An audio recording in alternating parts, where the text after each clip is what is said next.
मायके की सूखी रोटी वर्सेस ससुराल में 56 भोग। सुबह का समय होता है। मोहन जी ऊपर अपने कमरे में तैयार हो रहे होते हैं। नीचे रसोई में नेहा चुपके से खड़ी होती है। उसके सामने गरम गरम पूड़ी और आलू की सब्जी रखी होती है। वो जल्दी जल्दी पूड़ी तोड़कर सब्जी में डुबोकर खाने लगती है। उसके हाथ कांप रहे होते हैं और मुंह में इतना खाना भरा होता है कि थोड़ा बाहर भी गिर रहा होता है। उसे देखकर लगता है जैसे उसने कई दिनों से पेट भर खाना नहीं खाया हो। उसी समय ऊपर से मोहन जी उतरते हैं और ड्राइंग रूम की तरफ जा रहे होते हैं। अचानक उनकी नजर रसोई पर पड़ती है। नेहा को खाते देखकर उनका चेहरा गुस्से से लाल हो जाता है। नेहा! वो तेज कदमों से रसोई में घुसते हैं और नेहा के बाल पकड़कर उसे बाहर घसीट लाते हैं। रुक जा, तुझे खिलाता हूं मैं। वो उसे जोर से धक्का देते हैं। नेहा फर्श पर गिर पड़ती है और उसके मुंह का खाना बाहर निकल जाता है। तभी मधुबाला दौड़ती हुई आती है। क्या कर रहे हैं आप? सुबह सुबह पूरा घर सिर पर उठा लिया। देखो इसे, इतना सब होने के बाद भी हमारा खाना खा रही थी। मैंने कहा था ना इसे सूखी रोटी मिलेगी। मारिए मत, आखिर बेटी है। चुप, इसे संभाल लो वरना टांगे तोड़ दूंगा। इतना कहकर मोहन जी गुस्से में सोफे पर जाकर बैठ जाते हैं। मधुबाला नेहा को पकड़कर रसोई में ले जाती है। तुझे क्या जरूरत थी खाना खाने की? अगर तेरे पापा ने फिर देख लिया ना तो जान से मार देंगे। मम्मी, कम से कम आप तो मेरा साथ दीजिए। चुप, जाओ और सबके लिए खाना लगा। थोड़ी देर बाद डाइनिंग टेबल पर मधुबाला जी, मोहन जी और अनुराग बैठे होते हैं। नेहा कांपते हाथों से सबके सामने पूरी सब्जी और मिठाई परोसती है। फिर अपने लिए 2 सूखी रोटियां लेकर जमीन पर बैठ जाती है। हर निवाला उसके गले में अटक रहा होता है। चुपचाप पानी पी ले, ज्यादा नाटक मत कर वरना यही रोटी गले में ठूंस दूंगा। नेहा डर से सिर झुका लेती है और चुपचाप खाने लगती है। कुछ देर बाद मोहन जी बाहर निकलते हैं। गली में कुछ औरतें और आदमी खड़े बातें कर रहे होते हैं। क्यों मोहन जी, दूसरों की बेटियों पर बड़े नियम बनाते थे, अब अपनी बेटी पर क्या हुआ? अरे बड़ी शान से चलते थे, अब नजरें झुकाकर, क्या बात है? मोहल्ले वाले हंसने लगते हैं। मोहन जी शर्म और गुस्से से तमतमा उठते हैं और जल्दी से गाड़ी में बैठ जाते हैं। रास्ते में वो स्टीयरिंग पर जोर से हाथ मारते हैं। एक लड़की ने मेरा जीना हराम कर दिया है। वो तुरंत अनुराग को फोन लगाते हैं। अनुराग, अगर नेहा कहीं जाने की कोशिश करे या साधारण खाना खाने की कोशिश करे तो मुझे तुरंत फोन करना। ठीक है पापा। अनुराग पूरे दिन नेहा पर नजर रखता है और वो और मधुबाला अच्छे खाने के साथ बैठे होते हैं, जबकि नेहा जमीन पर बैठकर फिर वही सूखी रोटी खा रही होती है। अनुराग उसकी फोटो खींचकर पिता को भेज देता है। देखो पापा, आज भी इसने सूखी रोटी ही खाई है। ठीक है बेटा, ऐसे ही नजर रखना, यही इसका सबक है। अगली सुबह घर के आंगन में तेज धूप आ रही होती है। मोहन जी ऑफिस जाने के लिए तैयार खड़े होते हैं। वो जेब से कुछ पैसे निकालकर अनुराग के हाथ में रख देते हैं। ये पैसे ले और नेहा को दे देना, घर का पूरा राशन लेकर आए। और सुन, अगर जरा भी देर करे तो मुझे तुरंत फोन करना। ठीक है पापा। मोहन जी बाहर निकल जाते हैं। अनुराग पैसे लेकर नेहा के पास आता है और उसके हाथ में नोट पटक देता है। जा राशन लेकर आ, और ज्यादा देर हुई ना तो पापा को सब बता दूंगा। वो उसे हल्का धक्का देता है। नेहा चुपचाप पैसे पकड़ लेती है और घर से निकल जाती है। बाहर तेज धूप पड़ रही थी, सड़क तप रही होती है। नेहा पैदल पैदल बाजार पहुंचती है। वो चावल, आटा, दाल, तेल और सब्जियां खरीद लेती है। दोनों हाथों में भारी थैले लटक रहे होते हैं। उसके पास ऑटो के लिए भी पूरे पैसे नहीं होते। वो धीरे धीरे सड़क पर चल रही होती है। पसीना उसके चेहरे से बह रहा होता है और आंखों से आंसू निकल रहे होते हैं। मैंने ऐसी भी क्या गलती कर दी? मैं तो खुद बच्ची थी, पापा समझा भी सकते थे। मम्मी पापा आप मुझ पर भरोसा ही नहीं करते। वो अपने ख्यालों में खोई हुई चलती रहती है। पीछे से एक तेज रफ्तार कार लगातार हॉर्न बजा रही थी, लेकिन नेहा को कुछ सुनाई नहीं देता। कार लगभग उससे टकराने ही वाली होती है कि तभी एक अनजान औरत दौड़कर उसका हाथ पकड़ लेती है और किनारे खींच लेती है। अरे बेटा, पागल हो क्या? मरना चाहती हो क्या? इतनी तेज हॉर्न बज रही है और तुम्हें सुनाई नहीं दे रहा? मुझे सुनाई नहीं दिया आंटी, माफ कीजिए। बेटा, इतने ख्यालों में मत रहो, संभल कर चलो। नेहा सिर झुकाकर धन्यवाद कहती है और भारी सामान उठाकर धीरे धीरे घर की तरफ चल देती है। उधर घर में अनुराग फोन उठा लेता है और मोहन जी को कॉल करता है। पापा, मैंने उसे काफी देर पहले भेजा था, लेकिन लगता है कहीं घूम रही है। रुक, मैं अभी घर आता हूँ, आज इसे अच्छा सबक सिखाऊंगा। ऑफिस में बैठे मोहन जी तुरंत उठ खड़े होते हैं। मेरा 2 मिनट काम देख लेना, मैं घर पर इमरजेंसी है। जी सर, आप जाइए। कुछ देर बाद नेहा घर के दरवाजे पर पहुंचती है। उसके हाथ कांप रहे होते हैं। तभी मोहन जी गाड़ी से उतरकर सामने आ जाते हैं। नेहा डर से ठिठक जाती है। मोहन जी उसका हाथ जोर से पकड़ लेते हैं और उसे अंदर खींच लाते हैं। दरवाजा जोर से अंदर बंद हो जाता है। वो सोफे के नीचे से एक पतली डंडी निकालते हैं। कहाँ रह गई थी तू? वो उसके हाथों पर डंडी मारने लगते हैं। इतनी देर कहाँ लगा दी, बाहर फिर मेरी बदनामी करवाने गई थी क्या? पापा, सामान बहुत ज्यादा था और ऑटो के पैसे नहीं बचे थे। निकल जा मेरी नजरों के सामने से, वरना और मारूंगा। शाम को डाइनिंग टेबल पर मोहन जी, मधुबाला और अनुराग अच्छा खाना खा रहे होते हैं। नेहा फिर जमीन पर बैठी 2 सूखी रोटियां खा रही होती है। अगली सुबह नेहा रसोई में रोटियां बना रही होती है। उसका मन बिल्कुल टूट चुका होता है। आज मेरा बिल्कुल मन नहीं है, मैं ये सूखी रोटी और नहीं खा सकती। वो सबके लिए खाना परोस देती है, लेकिन अपने लिए कुछ नहीं लाती। मोहन जी तुरंत देख लेते हैं। तेरा खाना कहाँ है? पापा, भूख नहीं है। इस घर में तेरी मर्जी नहीं चलेगी। वो गुस्से में रसोई में जाते हैं, 2 सूखी रोटियां उठाकर लाते हैं और नेहा को जमीन पर बिठा देते हैं। फिर जबरदस्ती अपने हाथ से रोटी उसके मुंह में ठूसने लगते हैं। पापा, ये क्या कर रहे हैं? मुझे खाना नहीं खाना। मोहन जी उसे जबरदस्ती पानी भी पिलाते हैं। खाना तो तुझे पड़ेगा। जैसे हम लोगों की बातें सुन रहे हैं, वैसे ही तू ये सूखी रोटी खाएगी, तभी समझ आएगा तूने कितनी बड़ी गलती की है। नेहा रोते हुए रोटी निगलती रहती है। खाना खत्म होने के बाद मोहन जी ऑफिस जाने के लिए तैयार होते हैं। वो बैग उठाते हैं और दरवाजे पर रुककर नेहा की तरफ देखते हैं। बस तेरी शादी होने तक तुझे झेल रहा हूं, उसके बाद हमारा तुझसे कोई रिश्ता नहीं रहेगा, वरना तेरी जैसी लड़की को मैं कब का घर से निकाल चुका होता। इतना कहकर वो गुस्से से बाहर निकल जाते हैं। दरवाजा बंद हो जाता है और नेहा जमीन पर बैठी चुपचाप आंसू पोंछती रह जाती है। अगली सुबह सभी लोग डाइनिंग टेबल पर नाश्ता कर रहे होते हैं। प्लेटों में पराठे, सब्जी और चाय रखी होती है। नेहा फिर जमीन पर बैठी 2 सूखी रोटियां खा रही होती है। थोड़ी देर बाद मोहन जी ऑफिस पहुंचते हैं। उनका पुराना दोस्त उनसे मिलने आता है। मोहन, एक बहुत अमीर खानदान का रिश्ता आया है। मेरी दोनों बेटियों की शादी हो चुकी है, इसलिए मैंने सोचा आपको बता दूं, उन्हें दहेज भी नहीं चाहिए। अच्छा? वैसे भी पूरे मोहल्ले को पता है कि आपकी बेटी की वजह से कितनी बातें हुई थी। अगर रिश्ता मिल रहा है तो हाथ से जाने मत देना। अरे उनका नंबर दे दीजिए, मैं बात कर लेता हूँ। शाम को मोहन जी घर लौटते हैं। उनके चेहरे पर एक अजीब खुशी होती है। अच्छा हुआ दहेज भी नहीं देना पड़ेगा, ऐसी लड़की पर मैं क्या खर्च करूंगा। अगले दिन मोहन जी ऑफिस नहीं जाते। वो सोफे पर बैठकर फोन पर बात कर रहे होते हैं। जी भाई साहब, आज आप लोग घर आ जाइए, मैंने मिलने के लिए छुट्टी ली है। फोन रखते ही उनका चेहरा कठोर हो जाता है। मधुबाला, जाकर उस बदतमीज लड़की को उठा दो, पूरे घर की सफाई करवाओ और खाना तैयार करवाओ। अगर धूल का एक भी कर दिखाना तो उसका बुरा हाल कर दूंगा।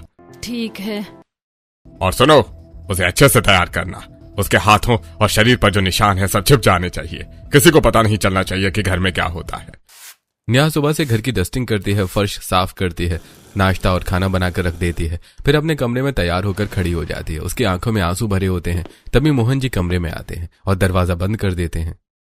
अगर तूने मेहमानों के सामने जरा भी रोने धोने की कोशिश की या ये दिखाने की कोशिश की कि तुझे यहाँ सूखी रोटी मिलती है, तो ऐसा हाल करूंगा कि जिंदगी भर याद रखेगी। पापा, मैं कुछ नहीं कहूंगी। बस उतना ही बोलना जितना मैं कहूँ। वो उसका हाथ झटक कर बाहर निकल जाते हैं। थोड़ी देर बाद 2-3 बड़ी गाड़ियां घर के बाहर आकर रुकती हैं। कई लोग उतरकर अंदर आते हैं। मोहन जी नकली मुस्कान के साथ उनका स्वागत करते हैं। नेहा चाय की ट्रे लेकर ड्राइंग रूम में आती है। उसके हाथ कांप रहे होते हैं। ट्रे गिरने ही वाली होती है कि सामने बैठे अर्जुन तुरंत उसका हाथ पकड़ लेते हैं। अरे आराम से, घबराने की जरूरत नहीं है। वो ट्रे टेबल पर रख देते हैं। नेहा धीरे धीरे सबको चाय देने लगती है। अर्जुन पहली बार उसे ध्यान से देखते हैं और उसकी नजर उसी पर टिक जाती है। कितनी मासूम और सुंदर है। बेटा, तुमने कहाँ तक पढ़ाई की है? नेहा घबरा जाती है। उसे अपने पिता की बात याद आती है। किसी को मत बताना कि तूने सिर्फ 12वीं तक पढ़ाई की है, कहना कि तूने MBA में मास्टर डिग्री की है। जी, मैंने MBA में मास्टर डिग्री की है। वो तुरंत अपने पिता की ओर देखती है। मोहन जी संतोष से सिर हिलाते हैं। अरे वाह, आगे चलकर तुम हमारी कंपनी में भी मदद कर सकती हो। मम्मी, हम दोनों देवरानी जेठानी मिलकर कंपनी को और आगे बढ़ाएंगे। कमरे में हल्की हंसी गूंज जाती है।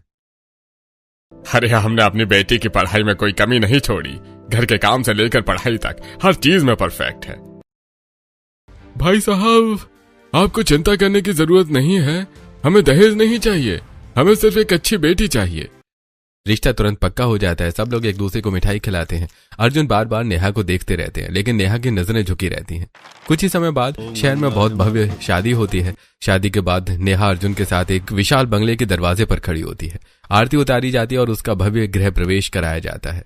अगली सुबह बंगले के बाहर हल्की धूप फैल रही होती है। घर के बाकी लोग अभी सो रहे होते हैं। नेहा अपनी पुरानी आदत के अनुसार बहुत जल्दी उठ जाती है, नहा धोकर मंदिर में पूजा करती है और फिर पूरे घर की सफाई करने लगती है। उसके हाथ में डस्टर होता है और वो बड़े ध्यान से ड्राइंग रूम की डस्टिंग कर रही होती है। तभी कमला देवी अपने कमरे से बाहर आती हैं। उनकी नजर अचानक नेहा पर पड़ती है। वो हैरान होकर उसके पास चली आती हैं। अरे बेटा, तुम ये क्या कर रही हो? तुम्हें घर की सफाई करने की कोई जरूरत नहीं है। किसने कहा तुम्हें ये काम करने के लिए?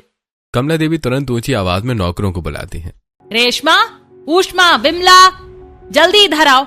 कुछ ही सेकंड्स में तीनों नौकर दौड़ते हुए वहां आकर खड़े हो जाते हैं। जी मालकिन, तुम सब लोग क्या कर रहे थे? छोटी बहू घर का काम कर रही है। क्या मैं तुम्हें पैसे बातें करने के लिए देती हूँ या काम करने के लिए? नहीं मम्मी जी, ऐसा कुछ नहीं है। मैं तो अपनी मर्जी से कर रही थी। मुझे घर से ही आदत है, इसलिए लगा कि यहाँ कोई काम करने वाला नहीं होगा। नहीं बेटा, तुम्हें कोई काम करने की जरूरत नहीं है। तुम्हें जरा भी शर्म नहीं आती? क्या मैं तुम्हें इसलिए पैसे देती हूँ कि मेरे घर की बहू से काम करवाओ? सॉरी मालकिन, हम उठने में थोड़ा लेट हो गए। जाओ जल्दी जाकर नाश्ता तैयार करो, इससे पहले कि मैं तुम्हें नौकरी से निकाल दूं। तीनों नौकर घबराकर रसोई की ओर भाग जाते हैं। थोड़ी देर बाद पूरा परिवार डाइनिंग हॉल में आकर बैठ जाता है। लंबी टेबल पर नौकर प्लेट, कटोरी और चम्मच सजाने लगते हैं। नेहा अभी भी खड़ी होती है। बेटा बैठ जाओ, खड़ी क्यों हो? कोई बात नहीं मम्मी जी, पहले आप सब लोग खा लीजिए, फिर मैं खा लूंगी। अरे ऐसे कैसे? हमारे घर में सब लोग साथ बैठकर खाना खाते हैं। बेटा, इस टेबल पर सुबह और शाम का खाना पूरा परिवार एक साथ खाता है। यही समय होता है जब हम सब एक दूसरे से बातें कर पाते हैं। जी दादाजी। नेहा धीरे से कुर्सी पर बैठ जाती है। तभी कमला देवी 2 बार ताली बजाती हैं। तुरंत नौकर लाइन लगाकर तरह तरह के व्यंजन लेकर आने लगते हैं।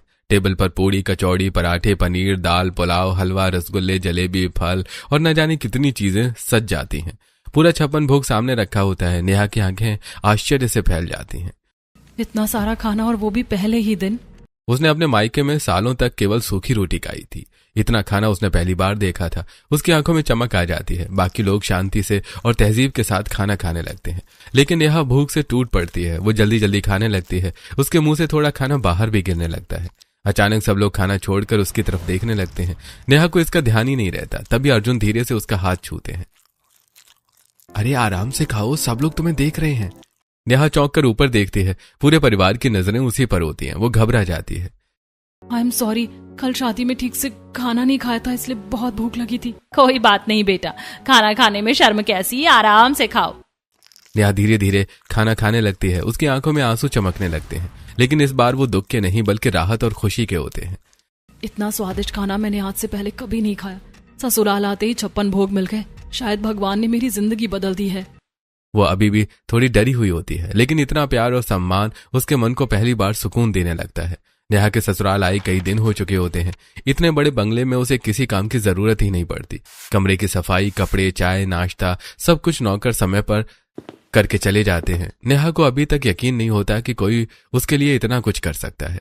एक रात उसकी पानी की बोतल खाली हो जाती है। वो धीरे से कमरे से निकलकर रसोई की ओर जाती है। उसी समय कमला देवी मुख्य दरवाजा बंद कर रही होती हैं। वो नेहा को देखकर रुक जाती हैं।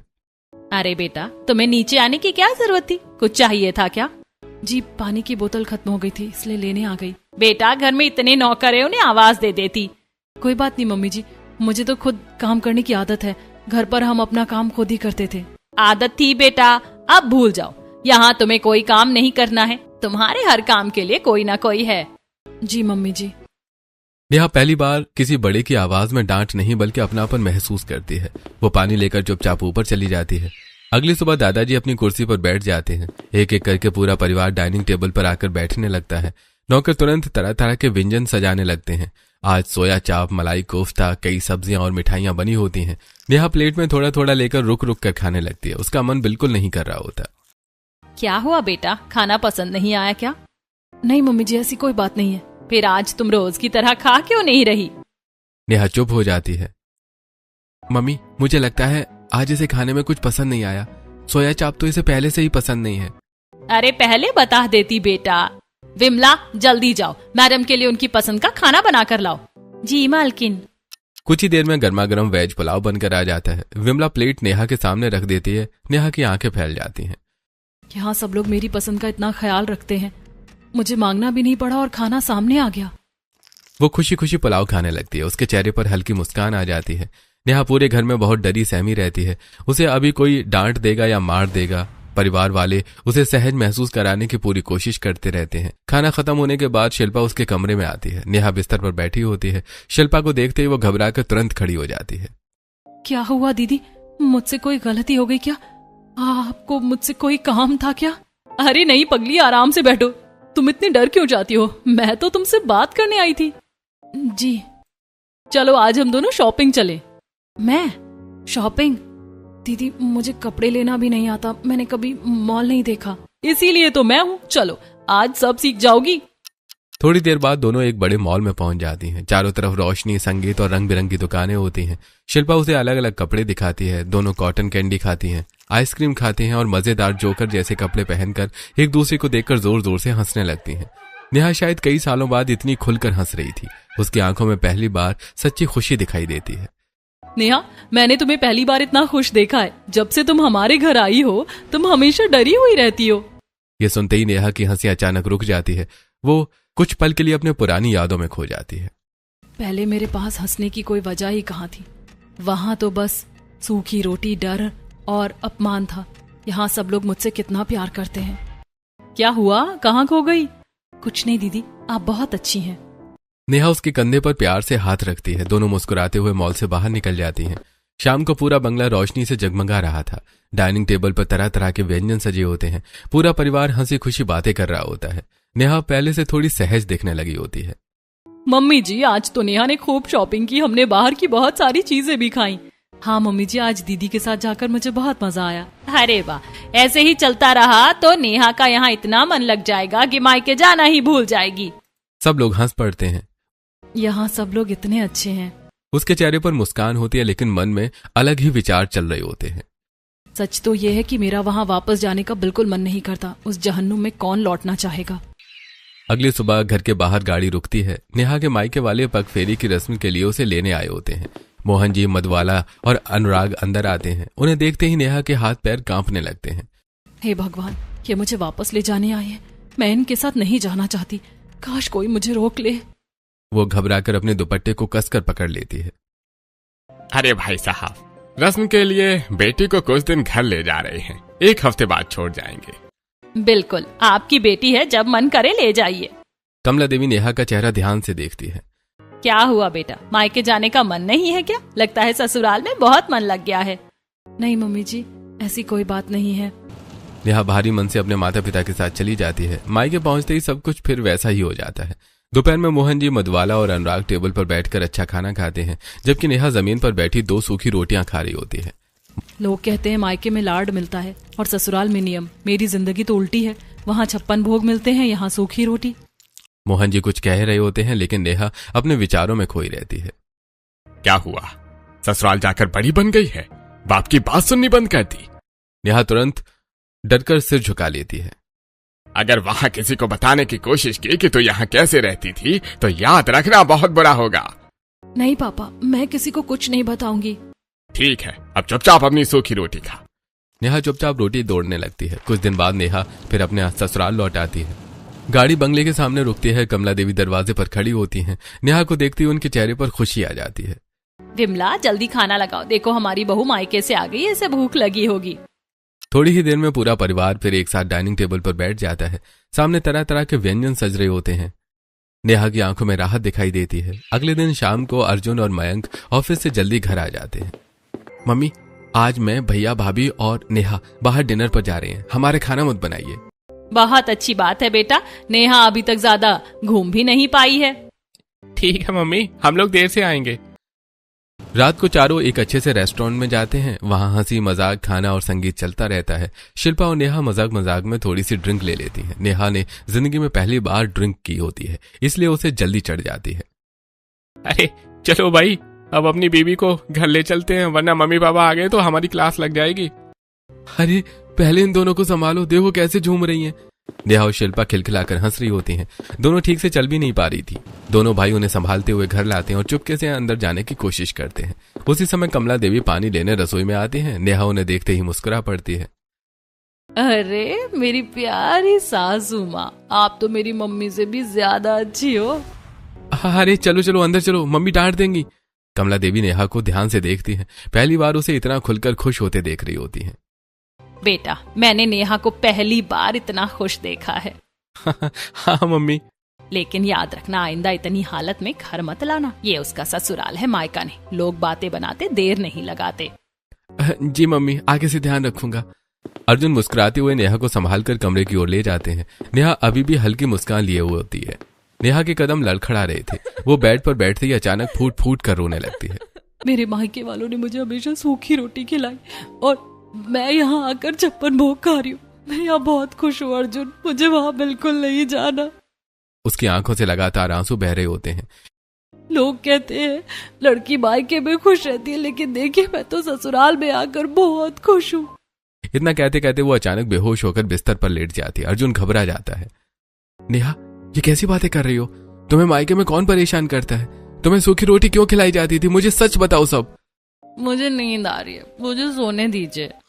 वो गहरी नींद में चली जाती है। अर्जुन सारी रात उसकी बातें सोचता रहता है। अगली सुबह नेहा की आंख खुलती है। उसके सिर में तेज दर्द हो रहा था। वो धीरे धीरे डाइनिंग टेबल तक आती है। पूरा परिवार वहां बैठा होता है। बेटा, पहले कॉफी पी लो, सिर दर्द कम हो जाएगा। जी मम्मी जी।